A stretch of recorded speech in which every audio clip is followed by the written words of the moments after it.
akan menyampaikan mengenai Kerajaan Mataram kuno. Yang pertama, pola penyebaran.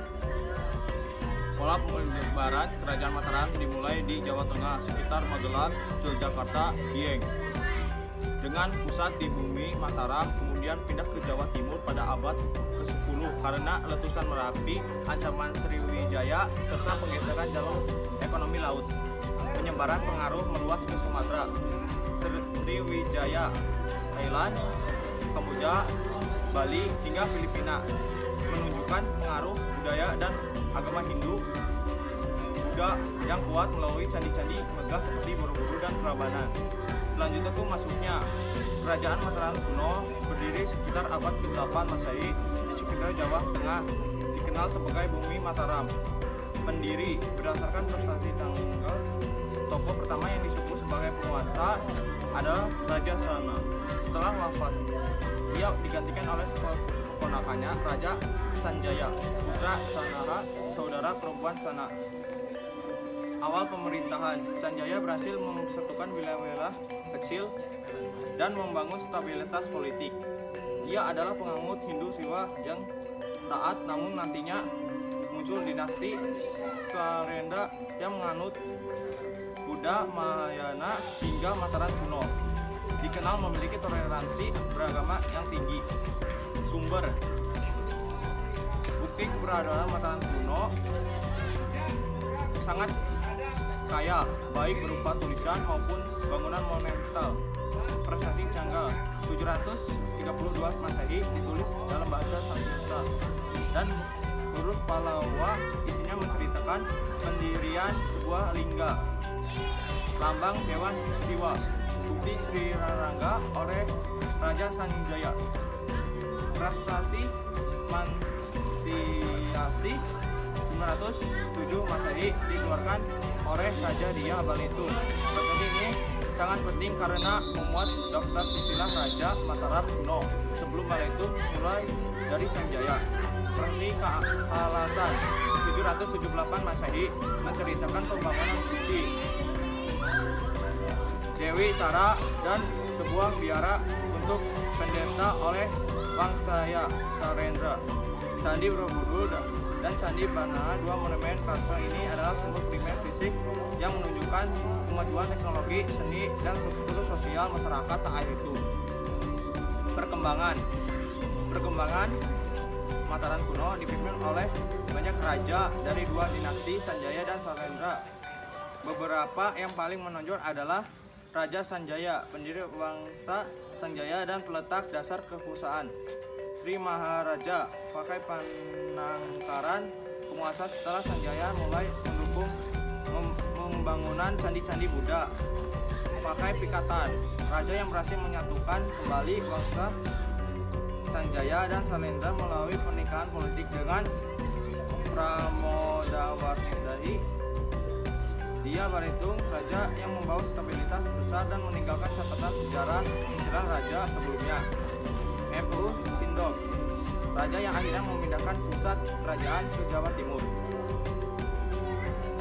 Ini ada pengaruh kerajaan Mataram kuno adalah berkembangnya agama Hindu dan Buddha di Jawa yang ditandai dengan pembangunan candi-candi besar seperti Borobudur dan Prambanan.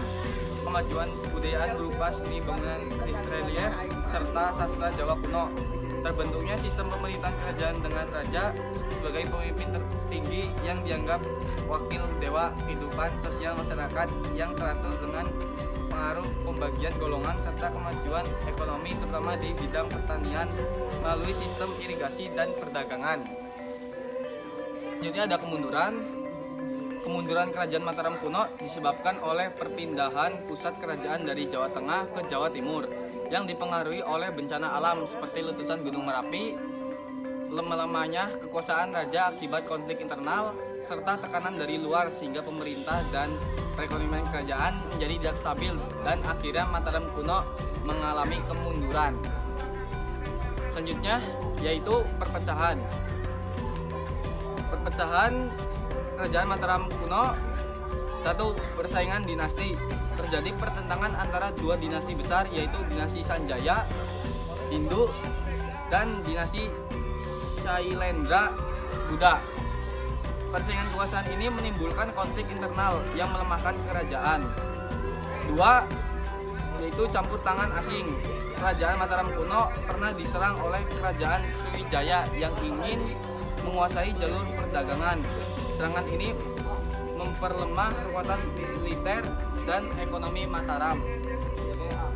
3. Lemahnya raja-raja penerus. Setelah masa kejayaan raja-raja besar, pengganti mereka tidak mampu mempertahankan persatuan dan kekuasaan kerajaan. 4. Munculnya kerajaan baru. Di Jawa Timur muncul kerajaan-kerajaan baru yang lebih kuat sehingga Mataram kuno kehilangan pengaruhnya.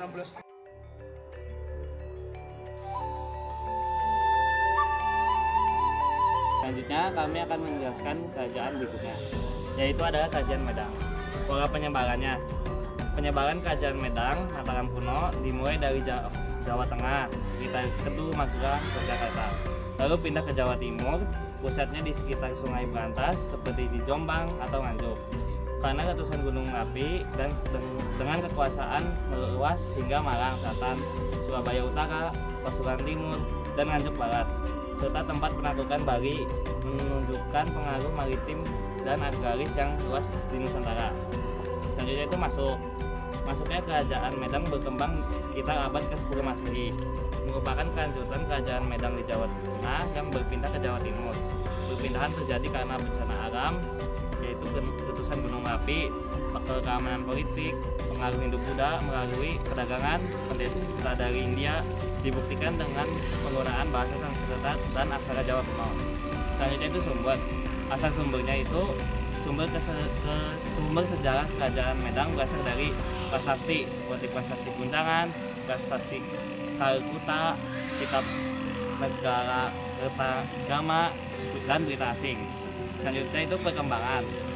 Kerajaan Medang di Jawa Timur berkembang setelah pusat kerajaan dipindahkan oleh MPU Sindok sekitar abad ke-10 Masehi untuk menghindari bencana alam dan ancaman dari luar.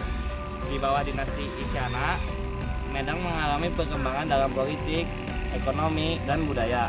Pemerintah berjalan cukup stabil. Perekonomian maju melalui pertanian dan perdagangan di Sungai Berantas, serta kehidupan masyarakat dipengaruhi agama Hindu dan Buddha. Perkembangan ini mencapai puncaknya di masa Raja Dharmawangsa Teguh, namun berakhir setelah terjadinya Raraya Medang pada tahun 1016 Masehi akibat serangan dari luar.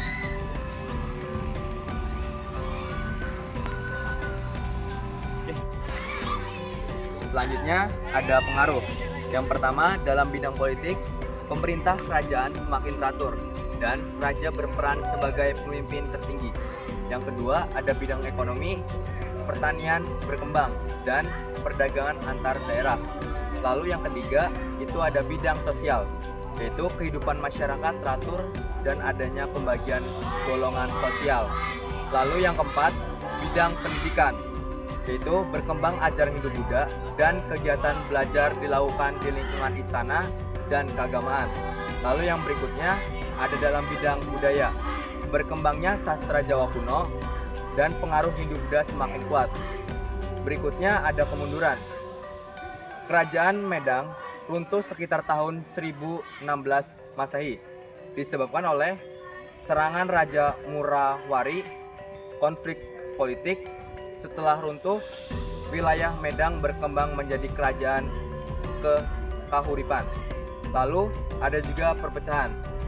Perpecahannya disebabkan karena serangan kerajaan Murawari pada tahun 1016 Masehi. Kerajaan Medang diserang oleh Raja Murawari yang didukung oleh kerajaan Sriwijaya. Serangan ini dikenal sebagai Pralaya Medang, yaitu kehancuran besar kerajaan Medang. Kematian Raja Dharmawangsa Teguh. Dalam serangan tersebut, Raja Dharmawangsa Teguh tewas, sehingga pemimpin kuat yang mampu menyatukan kerajaan. Lalu yang berikutnya ada kekosongan kekuasaan. Setelah kehancuran Medang, wilayah kerajaan tidak lagi terpusat pada perpecahan karena tidak ada permintaan yang stabil.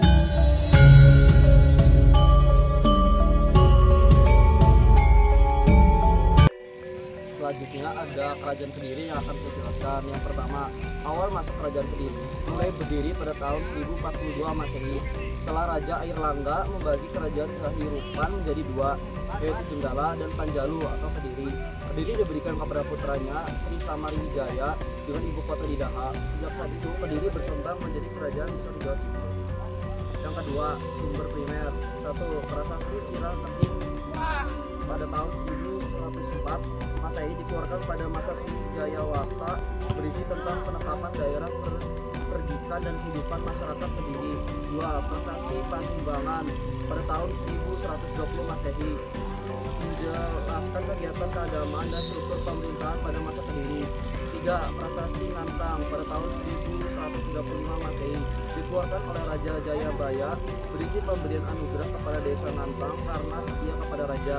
4. Prasasti Jaring pada tahun 1181 Masehi berasal dari masa Sri Ganda, memuat informasi tentang bioraksa dan pejabat kerajaan. 5. Kitab Sastra Zaman Kediri. Yang pertama ada Kakawin Bayarayuda karya Empu Sedah dan Empu Panulah. Yang kedua ada Kakawin Harimangsa karya Empu Panuluh. Yang ketiga ada Kakawin Gato Kasasaya karya Empu Panuluh. Karya ini menggambarkan keadaan politik, budaya, dan kejayaan Kediri. Yang ketiga ada perkembangan. Berikut perkembangan kerajaan Kediri secara ringkas. Yang pertama ada silsilah kerajaan Kediri. Sri Samarijaya pendiri Kediri setelah pembagian Kahirupan pada tahun 1042 Masehi. Yang kedua ada Sri Jayawarsa, yang ketiga ada Sri Baweswara, yang keempat ada Sri Jayabaya atau raja terbesar, yang kelima ada Sri Sarweswara, yang keenam ada Sri Aryeswara, yang ketujuh ada Sri Gandra Kertajaya Raja Tahir. 2. Masa kejayaan. Kediri mencapai puncak kejayaan pada masa Raja Jayabaya pada tahun 1135 sampai 1157 Masehi. Wilayah luas dan stabil secara politik, perdagangan dan pertanian maju, sastra perkembangan pesat, lahir karya Kakawin Bayayuda. Intinya perkembangan Kediri dimulai dari Sri Samarijaya dan mencapai kejayaan pada masa Jayabaya sebelum berakhir pada masa Kertajaya. Selanjutnya ada pengaruh. 1. Bidang ekonomi.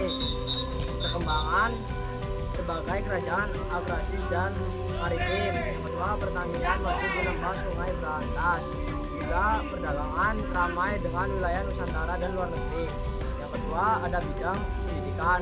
Muncul pusat pendidikan berbasis Hindu-Buddha. Yang kedua, berkembangnya kaum terpelajar seperti MPU Seda dan MPU Panuluh. Yang ketiga ada bidang sosial politik. Yang pertama, pemerintah teratur dengan raja sebagai pemegang kekuasaan tertinggi. Yang kedua, hukum dan birokrasi tertib terutama pada masa Jayabaya. Yang keempat ada bidang budaya. Sastra, yang pertama sastra sangat maju. Kawin, Bahasa Yuda, Hariwangsa, dan Gatot Kaca. Yang kedua, seni dan tradisi Hindu berkembang kuat. Selanjutnya ada kemunduran. 1. Konflik dengan kaum Brahmana, yaitu Raja Kertajaya berselisih dengan Brahmana sehingga dukungan terhadap raja melemah. Lalu yang kedua, muncul Ken Arok di Tumapel. Itu kaum Brahmana meminta perlindungan kepada Ken Arok, penguasa Tumapel. Yang ketiga, kekalahan dalam perang Ganter 1222 Masehi. Itu pasukan Kediri dikalahkan oleh Ken Arok sehingga Kediri runtuh dan digantikan oleh kerajaan Singasari. Lalu yang terakhir ada perpecahan kerajaan Kediri. Kerajaan Kediri mengalami perpecahan pada masa akhir kekuasaannya, terutama saat pemerintah Kertajaya atau raja terakhir Kediri. Penyebab utamanya itu perpecahan dan runtuhnya kerajaan